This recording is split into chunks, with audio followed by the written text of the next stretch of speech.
Hello and welcome to all. Today we will talk about sixth mass extinction, carbon fertilization phase, यानी partnership for green economy, Prosposis juliflora plant, and finally we will end up with coral reefs. ये सभी questions prelims 2018 में पूछे गए थे. अगर आप इन सारे कंसेप्ट्स को टॉपिक्स को जानते हैं that is well and good. अगर आप नहीं जानते तो इस वीडियो में एक सिंपल वे में आप सारी चीज़ों को सीख पाएंगे. साथ ही साथ आप अपना MCQ सॉल्विंग एप्टीट्यूड डेवलप कर पाएंगे जो आपकी मदद करेगा ऑब्जेक्टिव क्वेश्चंस को टैकल करने में. आर्ट ऑफ रिवर्स इंजीनियरिंग आपको कैपेबल बनाएगी किसी भी क्वेश्चन की ओरिजिन को ट्रेस करके ये जानने में कि भाई किसी टॉपिक को कितना पढ़ना है.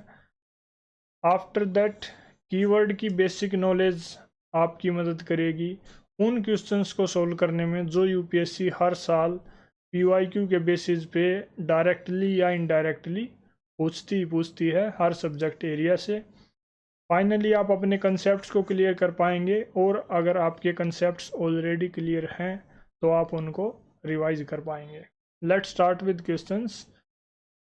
The term sixth mass extinction या फिर sixth extinction is often mentioned in the news in the context of the discussion of, यानी जो यह टर्म है सिक्स्थ मास एक्सटिंक्शन, छठा व्यापक विलोप, यह किस परिप्रेक्ष्य में मेंशन की जाती है. A, widespread monoculture practices in agriculture and large scale commercial farming with indiscriminate use of chemicals in many parts of the world that may result in the loss of good native ecosystems. यानी main किस चीज़ से related है ये सारी statement, agriculture और agricultural practices से. Second क्या है, fears of a possible collision of a meteorite with the earth in the near future in the manner it happened 65 million years ago that caused the mass extinction of many species including those of dinosaurs. The large-scale cultivation of genetically modified crops in many parts of the world and promoting their cultivation in other parts of the world which may cause the disappearance of good native crop plants and the loss of food biodiversity. यानी किस बारे में बात हो रही है, genetically modified crops के बारे में. After that mankind's over exploitation या misuse of natural resources, fragmentation या loss of natural habitats, destruction of ecosystems, pollution and global climate change. यानी जो ह्यूमन इंटरवेंशन है किसके साथ, नेचर के साथ, उसके बारे में बात हो रही है. इस पॉइंट पे आप वीडियो को पॉज कीजिए, फिर से स्टेटमेंट्स को पढ़िए, अच्छे से उनको एनालाइज कीजिए. इंग्लिश की स्टेटमेंट में दिक्कत आ रही है तो कोई हर्ज नहीं, आप हिंदी की स्टेटमेंट पढ़ के उसके मीनिंग को अच्छे से समझिए, then try to solve it. Correct answer in this case is D. यानी जो सिक्स्थ मास एक्सटिंक्शन है वो मैनकाइंड का जो नेचर के साथ खिलवाड़ है, उसकी ओवर एक्सप्लोइटेशन है, उसके बारे में बात करता है. ये क्या है, इसको होलोसीन या एंथ्रोपोसीन एक्सटिंक्शन भी बोलते हैं. ये एक टर्म यूज की गई है जो फिलहाल बायोडाइवर्सिटी का लॉस देखने को मिल रहा है उसको डिफाइन करने के लिए. इस वजह से बायोडाइवर्सिटी का लॉस हो रहा है. बायोडाइवर्सिटी के लॉस से मतलब ये है कि भाई बहुत सारी प्लांट एंड एनिमल स्पीसीज गायब होती जा रही हैं, उनका एक्सटिंक्शन हो रहा है. क्यों ऐसा हो रहा है, क्योंकि ह्यूमन एक्टिविटीज़ अनसस्टेनेबल नेचर की हो गई हैं, हैबिटेट डिस्ट्रक्शन किया जा रहा है, बहुत ज़्यादा पोल्यूशन, नेचुरल रिसोर्सेज का ओवर एक्सप्लॉयटेशन, इन्वेजिव स्पीसीज को इंट्रोड्यूस किया जा रहा है, क्लाइमेट चेंज हो रहा है. इन सारे चीज़ों की वजह से जो बायोडाइवर्सिटी है उसका नुकसान हो रहा है और उस चीज़ को डिफाइन करने के लिए ये टर्म यूज़ की गई है. ऐसा होने से यानी बायोडाइवर्सिटी का लॉस होने से क्या कंसिक्वेंसेस देखने को मिल रहे हैं या फिर फ्यूचर में देखने को मिलेंगे. इकोसिस्टम सर्विसेज का लॉस होना स्टार्ट हो जाएगा, ये हो भी रहा है और फ्यूचर में और ज़्यादा होगा. एक्सट्रीम वेदर इवेंट्स आएंगी जैसे भाई फ्लड्स वगैरह, कई जगह आप देखते हैं बिल्कुल सूखा पड़ गया, कई जगह बाढ़ आ गई. Then there is decline in agricultural production, food security का खतरा हो जाएगा, पब्लिक हेल्थ, अलग अलग टाइप के डिजीज़ एपिडेमिक आपको देखने को मिल भी रहे हैं, इकोनॉमिक लिवलीहुड का खतरा लोगों के लिए पैदा हो जाएगा। Next is which of the following statements best describes carbon fertilization, यानी जो कार्बन फर्टिलाइजेशन एक टर्म है हिंदी में जिसको कार्बन निषेचन बोलते हैं, कौन सी स्टेटमेंट चार में से उसको अच्छे से डिफाइन करती है। A, increased plant growth due to increased concentration of carbon dioxide in the atmosphere, कि अगर कार्बन डाइऑक्साइड का एटमॉस्फेयर में कंसंट्रेशन बढ़ता है तो प्लांट की ग्रोथ ज़्यादा होगी। B, increased temperature of earth due to increased concentration of carbon dioxide in the atmosphere, यानी एटमॉस्फेयर में कार्बन डाइऑक्साइड की कंसंट्रेशन ज़्यादा बढ़ेगी तो टेम्परेचर बढ़ेगा। Increased acidity of the oceans as a result of increased concentration of carbon dioxide in the atmosphere. Finally, adaptation of all living beings on earth to the climate change brought about by the increased concentration of carbon dioxide in the atmosphere, यानी चारों statement में बात ये हो रही कि carbon dioxide atmosphere में बढ़ रही है, उसका क्या परिणाम होगा, उसकी वजह से कौन सी चीज़ कार्बन फर्टिलाइजेशन की कैटेगरी में फिट बैठती है। इन this case correct answer is a, क्योंकि अगर कार्बन डाइऑक्साइड बढ़ेगी तो कार्बन फर्टिलाइजेशन एक प्रोसेस है जिसमें प्लांट की ग्रोथ और उनकी प्रोडक्टिविटी ज़्यादा होगी। इट इज़ ए फिनोमिना जिसमें अगर कार्बन डाइऑक्साइड एटमॉस्फेयर में बढ़ती है तो प्लांट की ग्रोथ और प्रोडक्टिविटी बढ़ेगी। ऐसा क्यों होता है? क्योंकि प्लांट्स जो हैं फोटोसिंथेसिस की प्रक्रिया से खाना बनाते हैं अपना, दे आर ऑटोट्रोपिक, और फोटोसिंथेसिस की जो प्रोसेस है उसमें कार्बन डाइऑक्साइड एक बेहद इम्पोर्टेंट की कंपोनेंट का रोल प्ले करती है। इस वजह से कार्बन डाइऑक्साइड अगर ज़्यादा बढ़ेगी तो उनको न्यूट्रिशन ज़्यादा मिलेगा और प्लांट भी अच्छे से बढ़ेंगे। After that we get to C page, यानी the partnership for action on green economy, a UN mechanism to assist countries transition towards greener and more inclusive economies emerged at, यानी जो ये इनिशिएटिव है, page का जो initiative एक UN का mechanism है कंट्रीज़ को ग्रीनर इकोनॉमी की तरफ बढ़ाने के लिए, ये कौन सी कॉन्फ्रेंस में या कौन सी समिट में डेवलप हुआ था। A, the earth summit on sustainable development 2002 जो जोहान्सबर्ग साउथ अफ्रीका में हुई थी। B, United Nations conference on sustainable development 2012 Rio de Janeiro. The United Nations framework convention on climate change 2015 Paris agreement जिसको बोलते हैं। D, the world sustainable development summit 2016 New Delhi में जो हुई थी। In this case correct answer is B, यानी UN conference on sustainable development जो 2012 में हुई थी रियो डी जेनेरियो, ये कहाँ पे है? ब्राज़ील में। ये थर्ड कॉन्फ्रेंस थी सस्टेनेबल डेवलपमेंट पे, उसमें ये डिसीजन मतलब ये partnership for greener economy initiate किया गया था। ये क्या है? ये एक जॉइंट इनिशिएटिव है इसका यूएन एजेंसी का, किस बात के लिए? ताकि जो भी कंट्रीज़ हैं उनको इंक्लूसिव सस्टेनेबल और ग्रीन इकोनॉमी की तरफ बढ़ाया जा सके। ग्रीन इकोनॉमी से मतलब ये है कि भाई सस्टेनेबल डेवलपमेंट हो, इको फ्रेंडली डेवलपमेंट हो, यानी जो भी डिसीजंस लिए जाएं, पॉलिसी मेकिंग जो भी हो, उसमें एनवायरनमेंट को, बायोडाइवर्सिटी को, क्लाइमेट को ध्यान में रखे नेशन की जो भी प्रोग्रेस है उसको इंश्योर किया जाए। मेन ऑब्जेक्टिव इसका क्या है कि भाई पॉलिसी सपोर्ट प्रोवाइड की जाए, कैपेसिटी बिल्डिंग इंश्योर की जाए, जो भी इससे रिलेटेड नॉलेज है उसको मेंबर कंट्रीज़ में शेयर किया जाए और ग्लोबल लेवल पे पार्टनरशिप डेवलप की जाए जिससे ग्रीन इकोनॉमी को अच्छे से प्रमोट किया जा सके। इसको 2013 में लॉन्च किया गया था, लेकिन इसका जो डिसीजन है वो यूनाइटेड नेशंस की जो कॉन्फ्रेंस हुई थी सस्टेनेबल डेवलपमेंट पे 2012 में, जिसको रियो +20 भी बोलते हैं, वहाँ पे लिया गया था।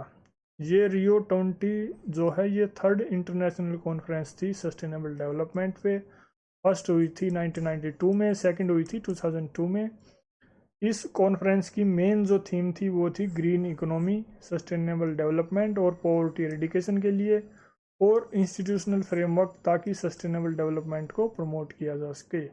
यहाँ पे एक डॉक्यूमेंट अडॉप्ट किया गया था जिसका नाम था द फ्यूचर वी वांट। इसमें कमिटमेंट को, जो पॉलिटिकल लीडर्स हैं अलग अलग कंट्रीज़ हैं, उनके कमिटमेंट को रिन्यू करने के लिए ये डॉक्यूमेंट अडॉप्ट किया गया था कि भाई आप अपने कमिटमेंट को सस्टेनेबल डेवलपमेंट के लिए फिर से रिन्यू कीजिए।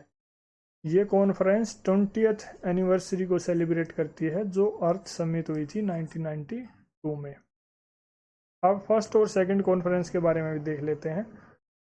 यूनाइटेड नेशंस की जो कॉन्फ्रेंस थी एनवायरनमेंट एंड डेवलपमेंट पे, जिसको अर्थ समिट भी बोलते हैं, 1992 में, वो फर्स्ट कॉन्फ्रेंस थी सस्टेनेबल डेवलपमेंट पे। रियो डी जनेरियो ब्राज़ील में ही ये हुई थी, और इसमें मेन जो आउटकम था वो था रियो डिक्लेरेशन, जिसमें सस्टेनेबल डेवलपमेंट पे कंट्रीज़ को गाइड करने के लिए 27 प्रिंसिपल्स मैंशनड हैं। एजेंडा 21 अडॉप्ट किया गया था जो एक नॉन बाइंडिंग एक्शन प्लान है कि भाई 21वीं सदी में सस्टेनेबल डेवलपमेंट को कैसे प्रमोट किया जाए। फॉरेस्ट प्रिंसिपल्स यहाँ अडॉप्ट किए गए थे जो एक नॉन बाइंडिंग डॉक्यूमेंट है कि इसके लिए फॉरेस्ट्री को कैसे कंजर्व किया जाए और सस्टेनेबल डेवलपमेंट के आइडिया से इंटीग्रेट किया जाए। Then there was convention on biological diversity, united Nations framework convention on climate change, और एक कमीशन सेटअप किया गया था सस्टेनेबल डेवलपमेंट पे, जिसको अभी रिप्लेस कर दिया गया है high level political forum on sustainable development के द्वारा। ये सभी चीज़ें इस कॉन्फ्रेंस का आउटकम थी। उसके ठीक 10 साल बाद Rio+10 एक सेकंड कॉन्फ्रेंस हुई। उसमें ये देखा गया कि भाई कितनी प्रोग्रेस हुई है, क्या किया जाना चाहिए। ये साउथ अफ्रीका में हुई थी, और यहाँ पे जोहान्सबर्ग डिक्लेरेशन को अडॉप्ट किया गया था, जिसमें मेन जो आइडियाज़ डिस्कस किए गए थे या जो बातें की गई थी वो थी कि भाई सस्टेनेबल डेवलपमेंट के लिए ज़रूरी है मल्टीलेटरलिज्म को प्रमोट किया जाए, यानी अलग अलग ग्रुप से, अलग अलग समूहों से आप टाई अप कीजिए, सबसे एंगेज कीजिए। पहले क्या अप्रोच थी कि भाई सिर्फ सरकारें अपने लेवल पे बातचीत करती थी। इसमें बात की गई कि भाई मल्टीलेटरलिज्म को प्रमोट करो। मल्टीलेटरलिज्म से एक मतलब यहाँ कि भाई टाइप 2 पार्टनरशिप। टाइप 2 मतलब कि भाई आप प्राइवेट सेक्टर को भी, सिविल सोसाइटी को भी, सबको एंगेज करो इस गोल को अचीव करने के लिए, ना सिर्फ सरकारों को। यहाँ पे जो सस्टेनेबल डेवलपमेंट है उसको क्या क्या खतरे हैं वो भी डिस्कस किए गए थे, जैसे पॉवर्टी है, malnutrition है, हंगर है, कम्युनिकेबल डिजीज़ है, आर्म्ड कॉन्फ्लिक्ट है, terrorism, organised crime, corruption, natural disasters. ये सब सस्टेनेबल डेवलपमेंट के लिए थ्रेट्स हैं। वर्ल्ड सस्टेनेबल डेवलपमेंट समिट 2016 भी एक टर्म ऑप्शंस में मेंशन कर रखी है। ये 15th एडिशन था किसका, जो एनुअल कॉन्फ्रेंस होती है सस्टेनेबल डेवलपमेंट पे। टेरी एक ऑर्गेनाइजेशन है, दी एनर्जी एंड रिसोर्स इंस्टीट्यूट, नई दिल्ली में इसकी हर साल कॉन्फ्रेंस होती है। 2001 में इसने स्टार्ट की थी। इस टाइम यानी 15th जो एडिशन था 2016 में, उसकी जो मेन थीम थी वो थी beyond 2015 people, planet and progress. TERI जो है ये एक नॉन प्रॉफिट रिसर्च इंस्टीट्यूट है जो दिल्ली में बेस्ड है और स्पेशलाइज करता है energy, environment and sustainable development के एरियाज में। इसको 1974 में बनाया गया था। रिसेंटली इसने फरवरी में 23rd एडिशन कंडक्ट किया है, इस जो सस्टेनेबल डेवलपमेंट समिट है इसका, जिसकी मेन थीम थी leadership for sustainable development and climate justice. Paris agreement के बारे में ऑलरेडी लेक्चर 12 क्वेश्चन नंबर 5 में बात हो चुकी है। Link will be given in I button. Moving to the next question, why is a plant called prosopis juliflora often mentioned in news. यानी जो ये प्लांट है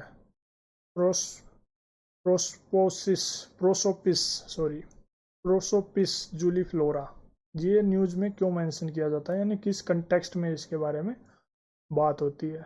A, it extract is widely used in cosmetics. It tends to reduce the biodiversity in the area in which it grows. E, it extract is used in the synthesis of pesticide. D, none of the above. Correct answer in this case is B.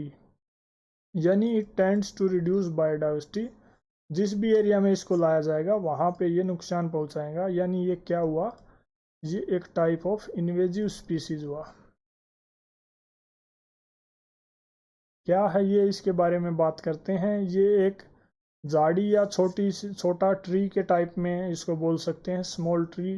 Hindi language में इसको काबुली कीकर या फिर विलायती बबूल बोलते हैं। विलायती मतलब जो फॉरेन है। इसको यूरोपियंस ने इंडिया में इंट्रोड्यूस किया था। एक्चुअल में ये नेटिव है मैक्सिको, कैरेबियन, साउथ अमेरिका का। It has become an invasive weed. जहाँ भी इसको इंट्रोड्यूस किया गया, चाहे वो एशिया है, ऑस्ट्रेलिया या फिर अफ्रीका है, इन्वेजिव वीड के तौर पे ये मेन कंट्रीब्यूटिंग फैक्टर है मलेरिया के लिए। Then it replaces the grasslands. और अगर पशु वगैरह इसको ज़्यादा इसके बीज वगैरह को कंज्यूम कर लें तो वो पॉइजनस हो जाते हैं, उनके लिए जहर का काम करते हैं।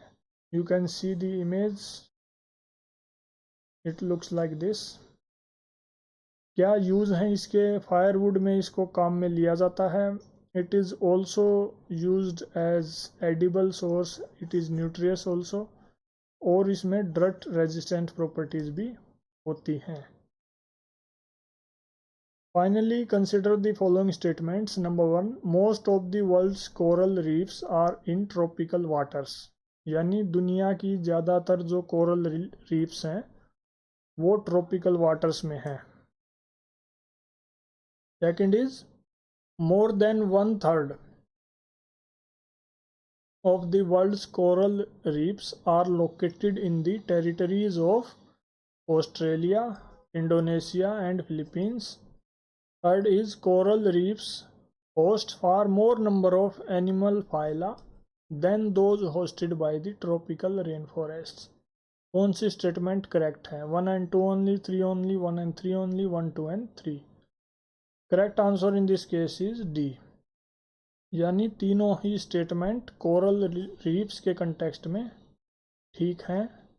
मोर देन 1/3 जो है वो ऑस्ट्रेलिया, इंडोनेशिया, फिलीपींस में पाई जाती हैं। कोरल रीफ्स क्या है, सबसे पहले जानने की चीज़ ये है। इसको समझने के लिए हम 1 by 1 हर वर्ड को समझेंगे। सबसे पहले हम जानेंगे कोरल क्या है। कोरल का मतलब क्या है? These are marine invertebrate animals. यानी ये समुद्री पानी में पाए जाने वाले इनवर्टिब्रेट एनिमल्स हैं। इनवर्टिब्रेट एनिमल्स वो हैं जिनमें स्पाइन नहीं होती, यानी रीढ़ की हड्डी जिनमें नहीं होती। These are individual organisms. ये इंडिविजुअल ऑर्गेनिजम्स जो हैं ये एक साथ मिलकर कुछ कॉलोनीज बना लेते हैं जिनको पोलिप्स बोलते हैं।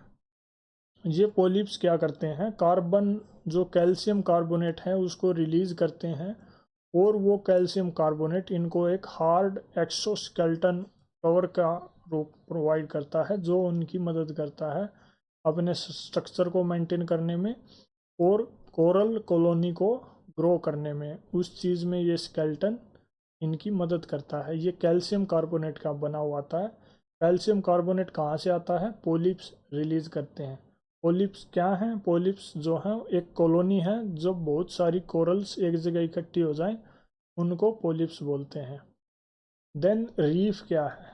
रीफ का मतलब है एक रिज या फिर माउंट जो किस चीज़ से बना हो सकता है, या तो रॉक का भी हो सकता है या सैंड का भी हो सकता है या कोरल का भी हो सकता है। दूसरी चीज़ क्या है? ये अंडर वाटर होता है यानी पानी के नीचे।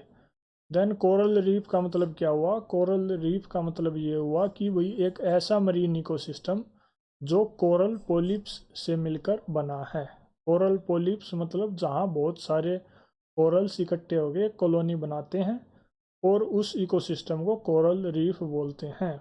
इसकी मेन लोकेशन कहाँ आपको देखने को मिलेगी? ये खासकर शैलो वाटर्स में पाया जाता है जो ट्रॉपिकल और सब ट्रॉपिकल एरियाज हैं और वहाँ पे सनलाइट का आना भी बेहद ज़रूरी है, otherwise they can not survive. Example के तौर पे जो ग्रेट बैरियर रीफ है ऑस्ट्रेलिया की, वहाँ ये बहुत ज़्यादा देखने को मिलते हैं। More than 1/3, not 2/3, 1/3 of world's coral reefs are located there. इनकी क्या यूटिलिटी है, यानी इकोलॉजिकल सिग्निफिकेंस, इकोसिस्टम में क्या रोल है इनका? सबसे मेन रोल इनका ये है कि ये बायोडाइवर्सिटी हॉटस्पॉट्स की तरह काम करते हैं। इनको रेन फॉरेस्ट भी बोलते हैं, rain forest of the sea. Then they have symbiotic relationship with जूजेंथेले।